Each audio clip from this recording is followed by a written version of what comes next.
Carolyn, every time we do these discussions, because the reason that we've done these thought-provoking ageism discussions is because Carolyn called me one day to sort of brainstorm on her career choices, and our discussion kind of led down the path of ageism. And we're like, well, let's try one of these online discussions around the topic of ageism. And they've been amazing.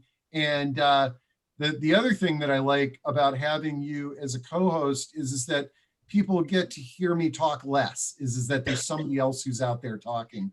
So let the audience know a little bit about your background, and then we'll dive in and meet Ryan. Great. Thank you, Steve. I just want to say thank you to Steve for doing this and for making ageism a topic that we all bring out in the open and we discuss.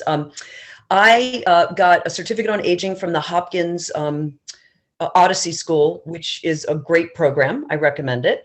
And then I worked as the director of a village, one of the only villages actually in Baltimore City, Village at Home, which is now on hiatus due to the pandemic, unfortunately.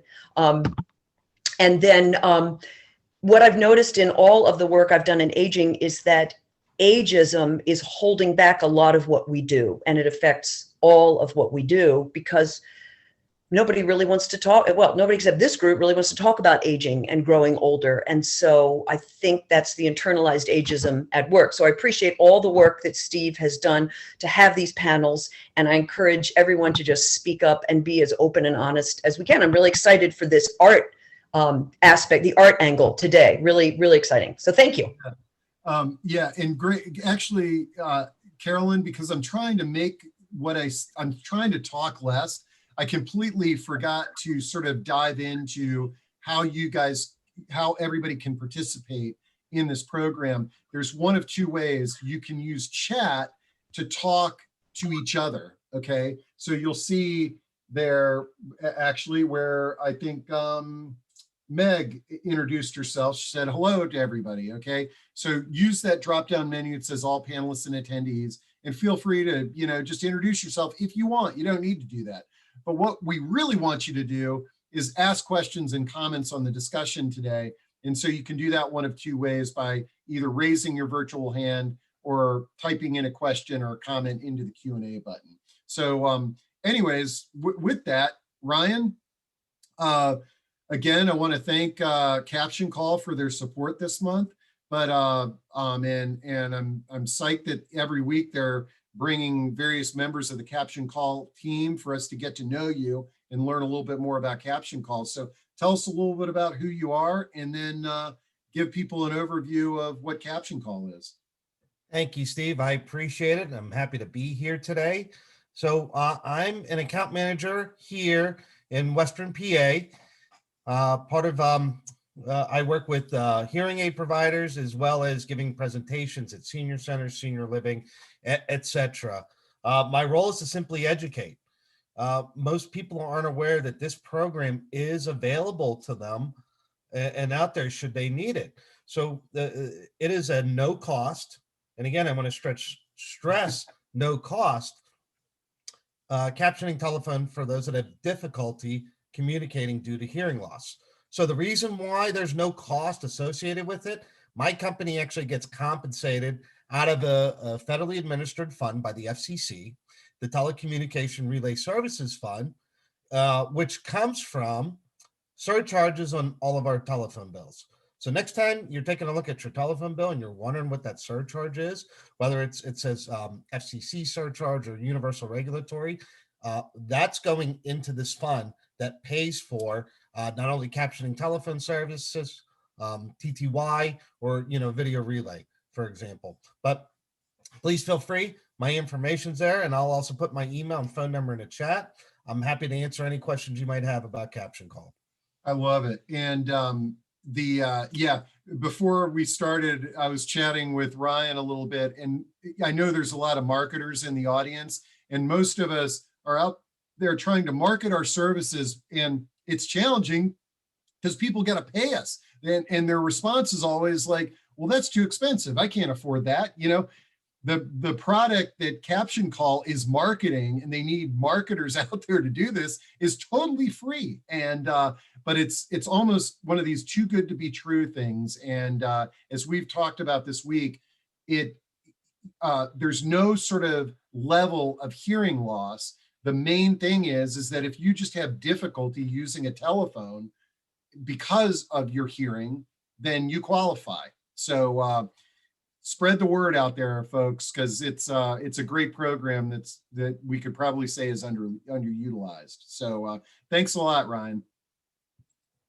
Okay, I'll tuck you behind the curtain, and then let's jump into our topic on how can art eliminate ageism, and let's bring on our two panel members and get to know them. That's Meg and Jordan.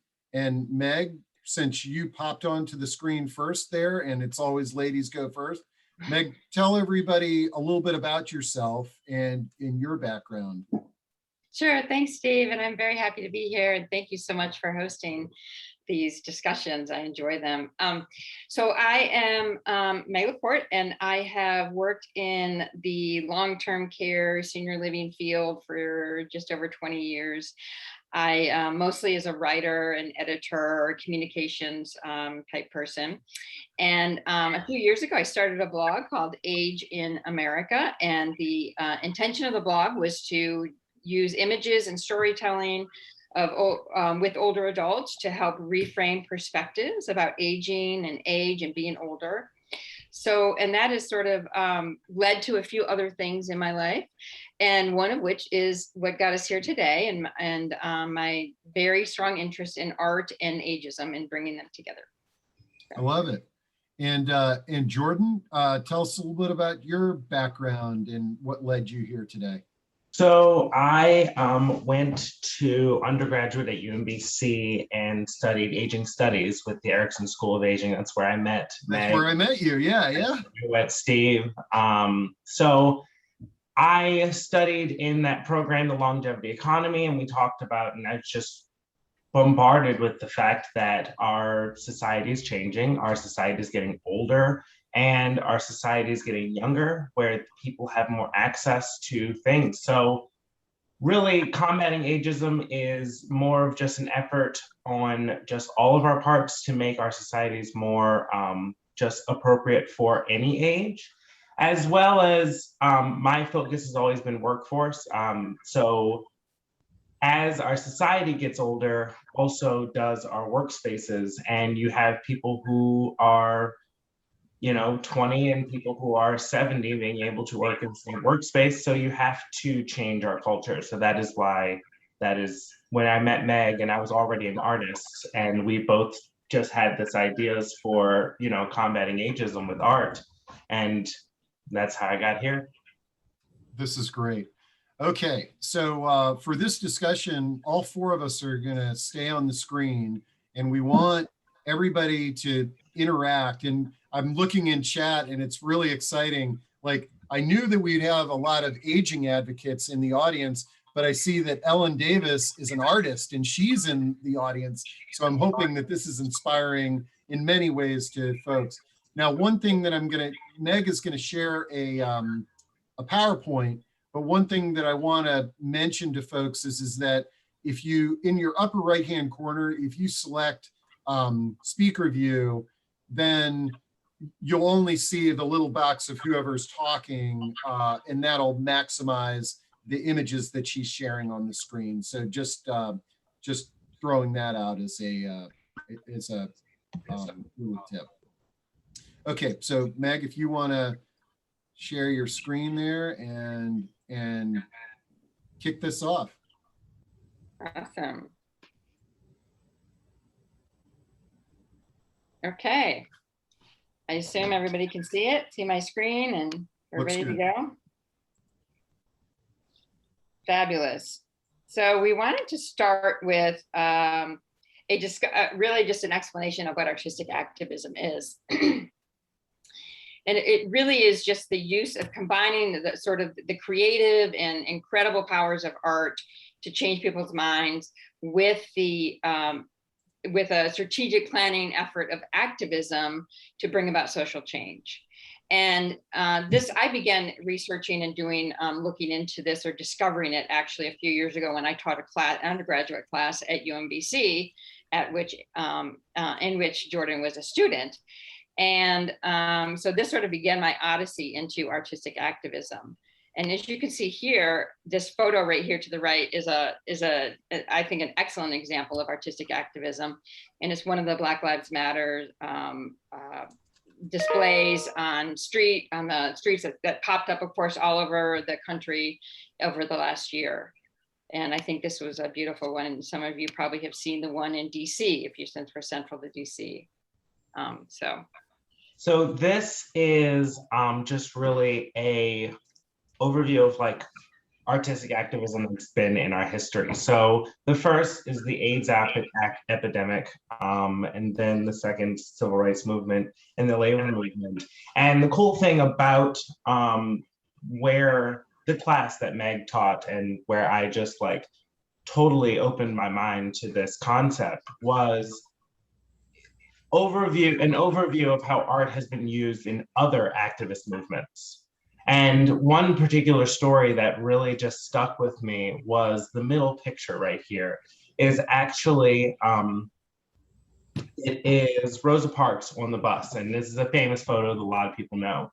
But what a lot of people didn't know, and I didn't know this before, was that this picture was staged. So the person behind her that's in this picture is actually a member of the International Associated Press. And Rosa Parks was actually reluctant to do this. She didn't want to do this picture, but the people, her colleagues, believed that having circulation of the blatant racism that happened in the Jim Crow South needed to be circulated because that brings about empathy, and that's what art does. So Meg, you can go to the next one. But yeah, it's really important you can really see from previous movements how art has been used to combat this. And now let's bring it to ageism. In this picture right here, like you get washed with so much emotion because in not only just in senior living, but in all healthcare in the last year, nurses have been put in such dangerous situations. And this is actually up in Philadelphia, I think. Right, Meg? We believe it's in Philadelphia, yeah. And this is something that was initiated by an organization called amplifier.org. And Amplifier is an organization that actually it amplifies artistic activism. And it basically creates artistic activism because it takes art that is sort of protest art or creative or art that tackles the many different isms, and then they distribute it through their many efforts, through their social media channels, through traditional marketing and communication channels.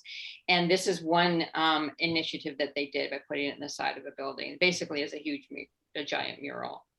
So I'm curious to know if anybody on the call has seen this or knows, actually maybe somebody knows what city this might be in if we're wrong about Philadelphia, and if this resonates with anyone. I think it's a really powerful image. I love it. So yeah, and I'm glad you brought that up, Meg, because like this discussion is one where, you know, throw in, as Meg and Jordan are sharing these images, throw into chat how they make you feel, or you know, feel free. Let's make this a really a group discussion on art. It's like we're in an art gallery and we can chat to each other here, and as it relates to ageism. So I'm sure any of you who work in senior living right now can remember this time last year.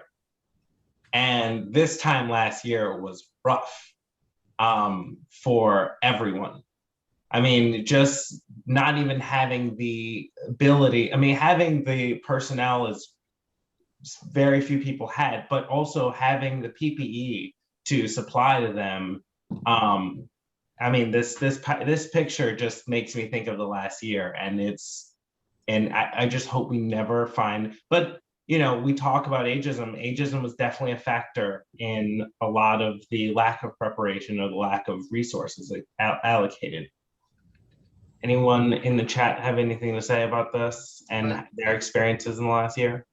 Not yet, but it always happens. So just we'll give it time. And so you can either type in your comments on anything that we're talking about into chat, into Q&A, or raise your virtual hand and you can sort of share your ideas as well. Great. So this photo here was actually taken by someone named Heidi Wagner, and we will talk about her in a minute in the next couple of slides. So really, when we launch, so we're going to launch into some images and projects that do tackle ageism in an artistic activism way. And there aren't a whole lot of us out there. That's why Jordan and I are doing what we're doing, because we're hoping to to bring this to light and raise people's consciousness about it and see what we can do about it. So, and I just want to point out there are so many organizations, there are a number of organizations out there and so many providers, senior living especially, who have these amazing programs that involve art. And what we're hoping to do is sort of maybe have those folks think about how they can utilize those programs and sort of maybe even have people generate or create art that tackles or confronts ageism. Yeah, and like Meg, and again, I'm trying not to say too much, but just having an art program that gives older adults the opportunity to express themselves artistically is helping stamp out ageism, okay? Yeah. But imagine if we could make it a double whammy and we could start playing around with art that inspires other people to be aware of the challenges of ageism. Well, Steve, it's interesting that you say that, because one of the key things about artistic activism, and I don't know if it's the next slide, but the thing about artistic activism is it has to include you have to go beyond the four walls of your senior living community, because while, if you don't teach about art at the activism part, it's just art. And one of the things about artistic activism is it has to have that context. It has to have that message. And you can't have that message just doing activities, just doing a normal, engagement exercise. You have to engage your broader community if real change and real perceptions, not only inside of your community, but about your community, are going to change. Meg, what is the next? So yeah, I'm curious to know with regard to what you just said, Jordan, and I don't want to go on either. I want to be short and quick. But if others have anything to say about it, if they have any input on that, because I agree with Jordan. I think that's very important that there's context and that it's distributed widely and that folks know about it. Some folks would say that art in and of itself, creating art, is an active activism, I suppose. So I'm curious to know what others might say about that. So these are some, now we're getting into some examples of artistic activism that confronts ageism. And I actually found a lot of these on social media. It's incredible to me what's happened, at least over the last year or two. I'm very active on social media. My work is in communications and marketing. And I'm active on Facebook and Instagram and LinkedIn, many of the platforms. And I have found that Instagram has an incredible array of art and also has a lot of artistic activism, again, that confronts ageism. I thought this was really interesting and powerful. And you guys have I'm curious to know if it resonates with others, if anybody has anything to say about it. Yep. Well, Ellen Davis says, Meg, I agree with you. Thank you for saying this. And Ellen Davis is an artist. So we love having you here on this topic, Ellen. Absolutely.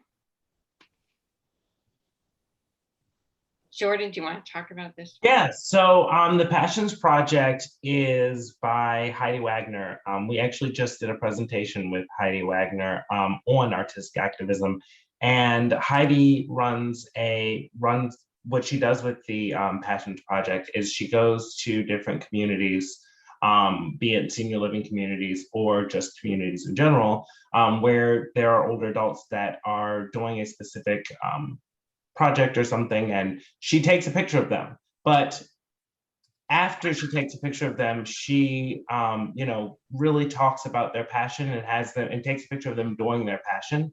And it's a really powerful thing because a lot of people just are ageist in general, and but typically older adults tend to be the most ageist about themselves, and she really gets to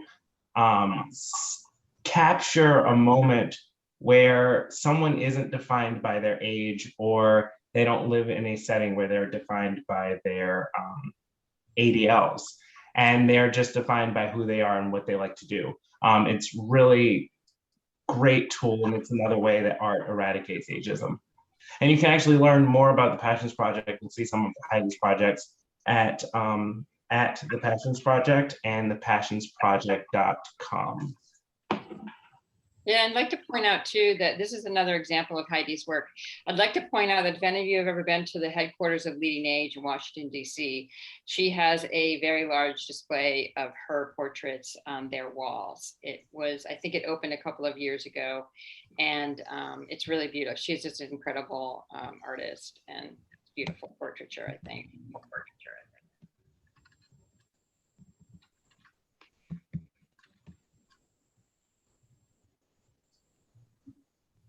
So this is another example of artistic activism, and this is a blog that I started a few years ago. I mentioned it earlier. It's called Age in America, and it combines images and storytelling to help reframe people's perspective about aging and age. And so this is actually a picture of, this is Jack, who at the time I interviewed him was 97, and he has an incredible story about how he flew 50 missions in World War II, 6 months, and he started 6 months after he joined, 6 months after Pearl Harbor. It's just an incredible story.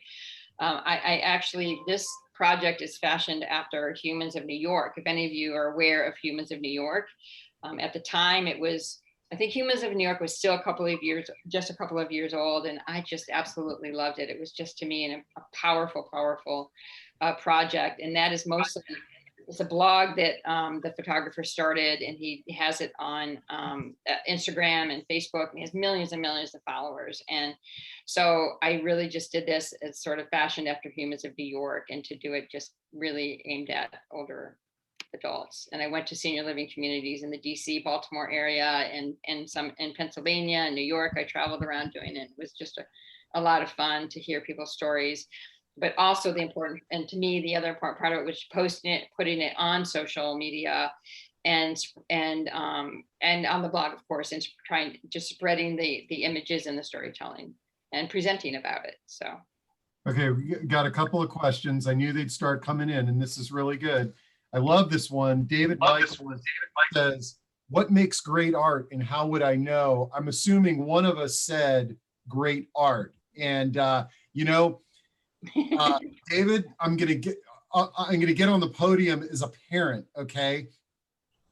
I remember, when my kids were in art class, and they'd be like, I can't believe I got a C on this art project, and I would always say, listen, it's a bummer you got a C, but I don't see how anybody can grade art. I mean, it's an expression, and I think the worst thing is to put a letter grade on art. And I think probably, I don't know how the rest of the panel members feel about that.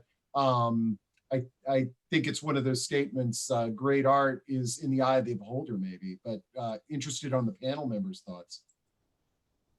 I am curious to know what panel. So I would like to know if Caroline has something to say, because I know she has experience in the arts. And Well, remember that banana that somebody nailed to a wall a couple years ago, and that was art? And so I would say it's really subjective. So I think for our purposes, anti-ageism and art It's probably a broad definition of what is art.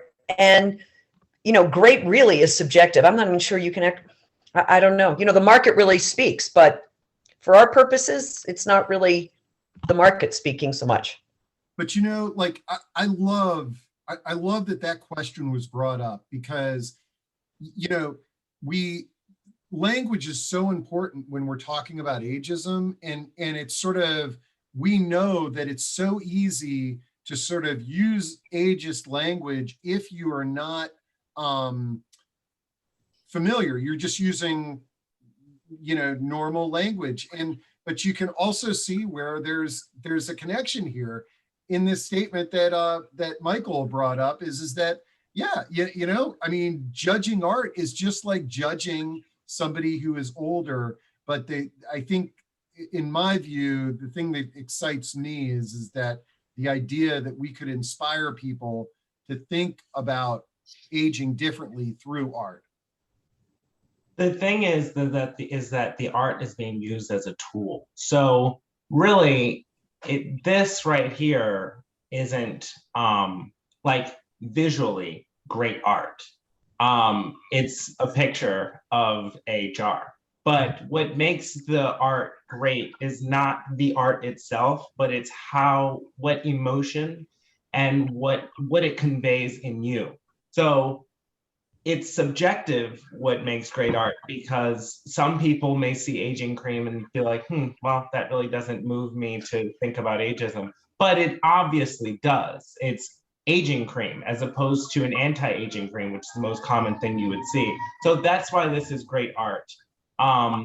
It's not because of it's what it conveys and what it makes you think about, and how is it cutting through the visual and actually taking it a step deeper.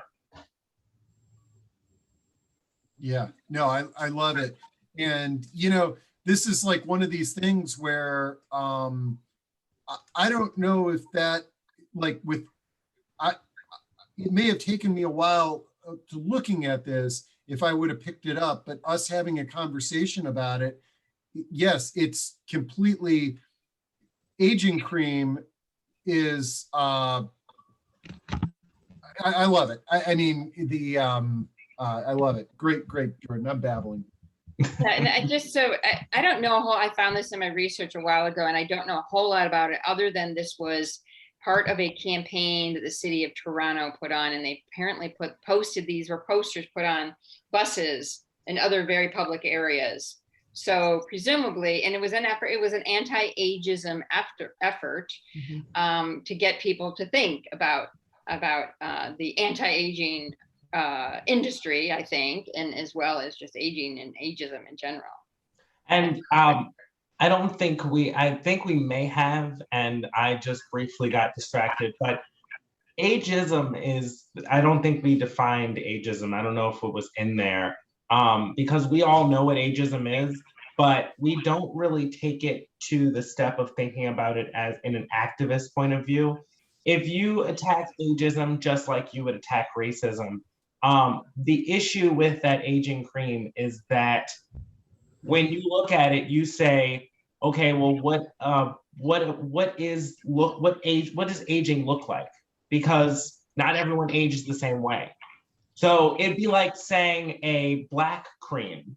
Well, what do you mean a black cream? There are different, we all have different levels of melanin. We all get different levels of wrinkles. We all don't necessarily, we are able to run. Some people are able to jog. There's actually a really great AARP campaign that a lot of people may have seen, that where an older adult is actually teaching, like two people will teach, they're intergenerational couples, and they teach the other person an activity that they love.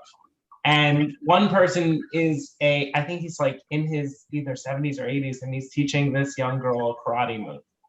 And it's just blows away those ideas that everyone ages the same way. And an Aging Cream, well, how would that affect you? You really think, well, wow, everyone doesn't age the same way, and your way of aging is going to be different than mine. I'm rambling.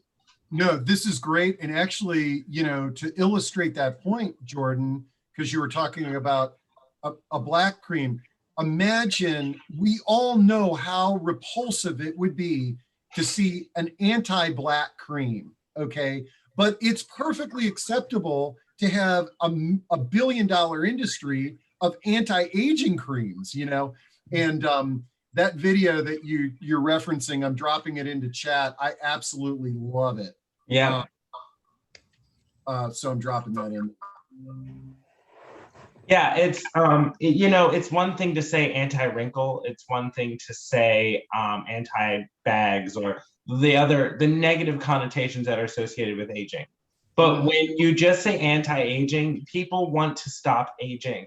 And then when people want to stop aging, they associate more things on aging than just the physical things that change. So they don't talk about, you know, they don't want to, they then, you know, start to have these negative perceptions of Right. aging. Right. And that's where these come from. It's just these small priming activities and priming thoughts. And some people call them microaggressions because they are microaggressions. Right. Right. Because if you equate aging simply with wrinkles and maybe a declining ability to move, you know, freely, that's so narrow and limiting and sad. It's like what Steve said earlier about language. I mean, we all have to, and luckily there are some senior living communities, and a lot of them now, that are starting to police language and teach language in their orientations, but they're not necessarily teaching language in their corporate environments because they think that it's more beneficial in the resident. But when we have older adults and older and younger adults working in our spaces, working with us, we should be always, just as we talk about microaggressions with race and gender, we should be talking about that with age. Absolutely. So this image here, and by the way, I put on each of these the slides. Generally most of these are Instagram accounts, and I put down here at the bottom, as you can see, it's at F Their Aging Standards and I did this with the other ones as well, if you want to find them on Instagram. And so this, as you can see, is called F Their Aging Standards. I love this account. It's an Instagram account and a blog. I think it's on Reddit actually. And this person creates art almost every day, she says.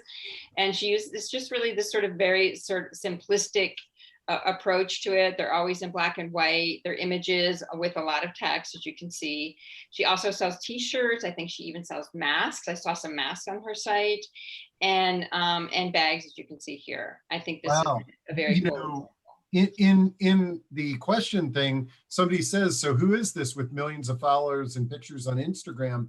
And you know what I would love to do, and Jordan and Meg, wouldn't it be cool if we could get some of these Instagram artists to join us on one of our conversations and talk about, you know, what led them down this path? That, I think that would be a really good follow-up to this discussion as well. That would be amazing. That would be great. That's a great idea. So it's interesting that you mentioned that, Steve, because Meg and I are working on this project, and we're just starting on this journey about creating a space for activists against aging or activists against ageism, and for people that work in an industry or in a work setting where they want to combat or in a community where they want to, you know, combat ageism, and then connecting them with artists and creating the space where we can come together, have these discussions, and we can also start to create and circulate art that combats ageism. And it's called Art Against Ageism, and it's a media platform where we really just want to be able to have people be able to collaborate and to share and to circulate and to be able to just use this awesome opportunity. So kind of like this, but on a larger scale. And you know, so putting this in context, I just typed in Art Against Racism on Google, and I got a wide variety of, like, cities have initiatives and things of that nature. You know, I think you've really revealed that there's an opportunity here for creative expression and sort of a hole in this activist marketplace that as a community, we can plug that hole. We hope so. Yeah, thank you, Steve. That's a good, I'm glad you pointed that out. And that's sort of what we hope to do with this, with Art Against Ageism. Let's This see. is another example of an account. I'm sorry, Steve, did I interrupt you? No. Keep on going. There's a few questions that came in, but keep on commenting on this. Okay, no, I just wanted, this is another Instagram account that I discovered and I love it. It's really beautiful. I think these probably are, this looks like the medium, it looks like is pastels. And it's called In Mask Protest. In Mask Protest. Yeah, I'm sorry, I'm getting feedback. And I think it's really beautiful, so. There's a question in here from, or there's a statement really that I just want to continue, and this kind of points onto something that is a microaggression, is that we really love when our minorities, especially in age, like older adults, shine. And it's like, comes a lot with that, and we do this a lot in senior living, is we really like to show our active aging. And we have this whole idea of healthy and active and well aging. And we create this idea of like what aging should look like instead of embracing what aging is. And I mean, this is a great point. Like, the best example, we don't have really people who are, we don't really like to celebrate or even talk about or, you know, admire people who are just aging, but we want to have a Ruth Bader Ginsburg's, and we want to have Betty White's, and we want to have people who don't really look their age, instead of really embracing the part of aging. And it's just like where we see, I mean, this is done with all minorities, is we tokenism. And it's this tokenism that is creating these perceptions about aging, because if you don't age like Betty White, then you're failing at aging.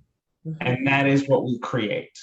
And this is detrimental not only to our residents, which, I mean, to the residents that we serve and support, but it's dangerous to ourselves.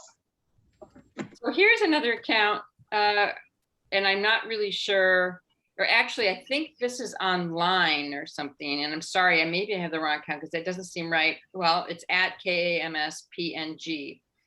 And again, I found it on Instagram, really powerful, really interesting, really beautiful work here, in my opinion.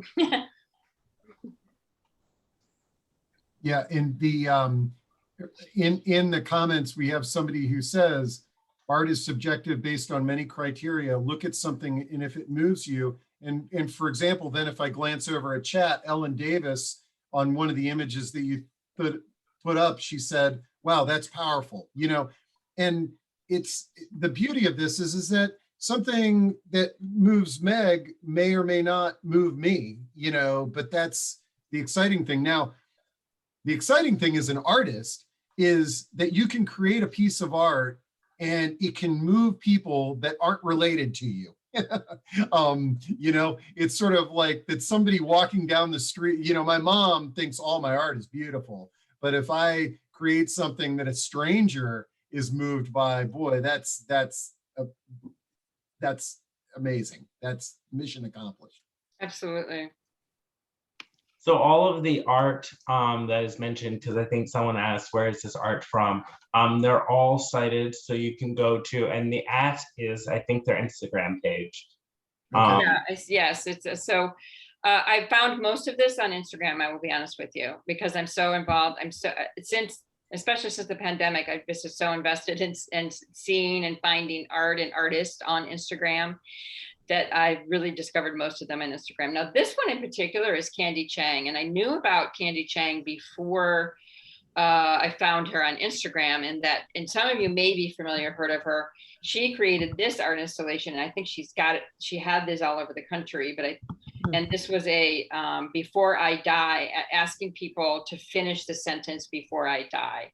I believe they did something similar at one of the Leading Age conferences a couple of years ago, where they had people, when they were at the conference, finish the sentence like this. She's done other initiatives that aren't necessarily aimed at aging, or I guess this I suppose would be aimed at aging or thinking about aging. But she's done other similar ones. She did something in Louisiana, in New Orleans after after Katrina, in which she made these stickers, and it said, I wish this was, and put them in all these abandoned buildings, and people filled in the space. It was really a kind of a very cool, I think, artistic activism project. Well, what I like about this piece of art is that it's a collaboration. I mean, the artist created the canvas, and actually the people that walk down the street are, you know, the artists, you know, with their words. And I've seen this replicated in some very creative ways. In fact, like, this is something that you can even do in your office space or a school, you know, is just create a bulletin board and throw something up like this. And that's a great art project. And quite honestly, like, again, like in our senior living communities and what have you, doing something like this, you know, could be super powerful and fun. What? Uh-oh. I think you muted yourself, Caroline, maybe. No, I think she just lost audio because she's not muted. Say something, Carolyn. Uh-oh. Yeah, she needs to log in and log back out again. So She'll come back on. we'll see her come back in. All right. You know, you mentioned doing this in senior living communities, and we met with, it's really interesting that we are in a great time to really start doing artistic activism. We are in a great time to be able to open up again to our communities and to start engaging with our communities, because, you know, what's about every single part that is a part of a public display, it is public. And there are intergenerational people, it's an intergenerational community that's contributing to that, because that's what you want to expose, is you want to show that there is a continuum, and you want to also engage your outer community so they don't see you as that nursing home or that senior living community that is just a building as a part of the other buildings and is not a valuable part of our community. So it's time to start opening up our doors and really learn from what we just learned, and that we cannot go back to that isolation again, because it doesn't benefit our residents or our associates. Yeah. I can hear Caroline back. Oh, sorry. Sorry about that. Yeah, you were Oh, you were saying? Well, what other phrases could you put in there instead of "before I die" that would inspire anti-ageist thoughts? I have an idea. I have Go an ahead. idea. One that I would thought of that I think would be useful would something like, what would you do if age didn't matter? Or I would do X if age didn't matter, if I thought age didn't. I mean, age shouldn't matter, but maybe that would get people thinking. That's just off the top of my head. So when I grow up, I want to be is all. I've seen that at multiple different things, because we're all growing up. And I think AARP also may have done a campaign like that too. When I grow up, I want to do this, I want to do that. And we're all grown up. Right. No, you know, like, I'm glad you brought this up, Carolyn, and I'd love for our audience members to comment on their thoughts. But like, when I was looking at this and I said, let's see, Ken Silverstein says, how about I want my legacy to be? That's a great one, Ken, because I was sort of thinking, as powerful as this could be in the lobby of a senior living community, because of our view on death, dying, aging, it would be interpreted the wrong way. I can't believe that they have this sign up. It says, "Before I die," and there's all these old people here, you know? And so, but imagine you walk into a senior living community and it says, "When I grow up, I want to ... That's really cool, you know? Or as Ken's statement on the legacy, Right. I think this could be a fun project for a senior living provider. Yeah. Or something like aging is powerful because, or, you know, something really, I mean, not to be all Pollyanna positive, but you have to do some of those things to counter the ageism. I agree. And it's, you know, it's interesting is if you're talking about language, I love when I grow up. I would counter that. I would just posit the maybe a little bit plays devil advocate on that and say, my concern would be, does it make people think that older, if you're in a senior living community, I wouldn't want it to make people think that older adults are sort of infantilized by, they're like children and we have to treat them like children. Just a thought. Good point. I mean, it could be completely innocuous, the whole thing, but that just occurred. Well, you know what, it also, that language kind of reminds me of when someone will say to a very older woman, well, young lady, how can I help you? And you're like, I'm not young and that's okay. I'm old and that's fine. Old is okay. Yep. True. Good point. Let's see, we've got another comment here. It says, that's a really great reflective question. Thank you, getting us all to think about it and look at the way we think and whether that kind of thinking is serving us and serving our extended family networks of people and the nation and our entire world. Would be good exploration. Yeah, I mean, we have a lot of behavior that is ageist, and we're not doing it to hurt someone or be harmful. But like when the waitress says, "Hey, young lady, here's your coffee," she's doing that through love, but you can see how it's disparaging. You know. Absolutely. So this is another, I just think this is another beautiful, and again, I'm the one who got to put together the PowerPoint. So this is all, again, subjective by me, but I think this is another beautiful example of artistic activism. And I don't even know, a lot of these accounts probably are not, may not even be intentionally trying to tackle ageism, but for me, this is a beautiful piece, so. This is the coolest thing. This is another example. Again, I don't think this person is trying to do this intentionally, but I believe Jeff Hong did a little bit of research on him. I believe he's an illustrator, maybe for Disney, and he has taken Disney characters and put them in these ridiculous situations. One in which is here, as you can see, I think this is supposed to be Belle from Beauty and the Beast, who is in a doctor's office, presumably about to get some kind of plastic surgery because she has the marks on her face and feels like she just is not beautiful enough. And we all know that Belle is, of course, beautiful. But to me, this is an incredible another incredible example. Well, you could really get into an ageism discussion on cartoon characters, couldn't you? And Disney probably even, right? And how Disney portrays their heroines probably, right?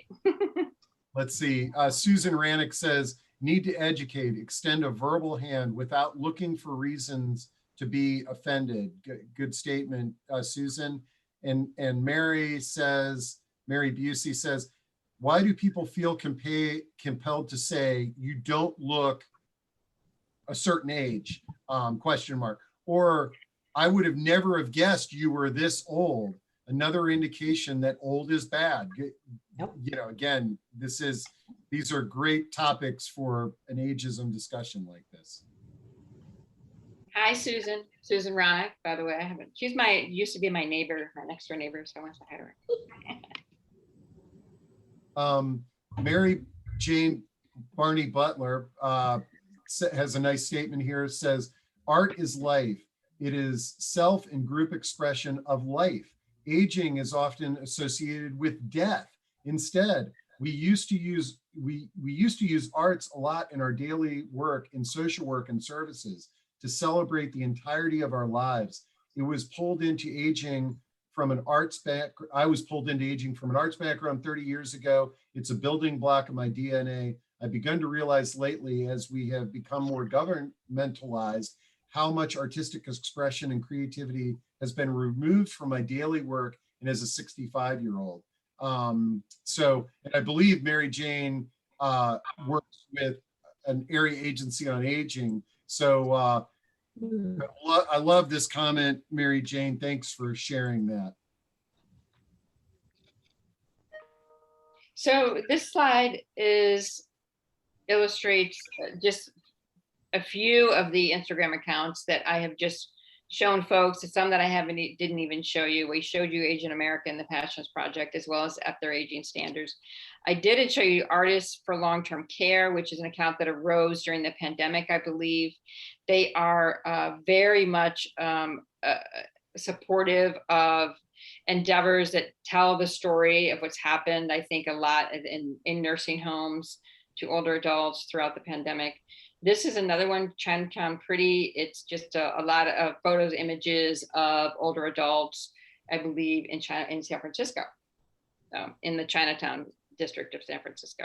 Man, as you put this screen up, I really like the idea of a follow-up is trying to get some of these Instagram accounts to join us, because when you think about it, Instagram is our new artistic canvas. You know, it used to be a coffee shop that you throw your paintings up on the wall, and but the beauty is the accessibility of Instagram.